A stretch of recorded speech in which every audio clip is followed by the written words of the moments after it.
हरिहर सुगना के लाल ठोरा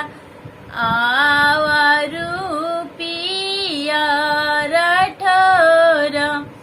आरे सुगना हमर संदेश लिहले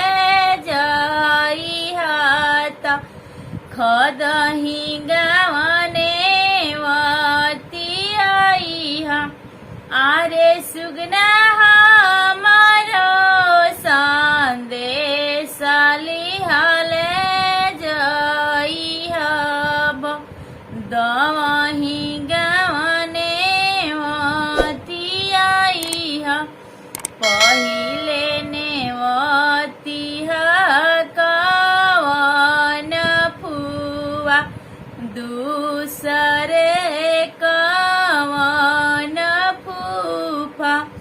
आरे सुगना गोदिया ने मोती माँ के घरे जगी हुए आरे सुगना गोदिया ने मोती भगीना माँ के घरे जगी हुए हरिहर सुगना के लाल ठोरा आवरु पियर ठोरा आरे सुगना हमर संदेश लिहले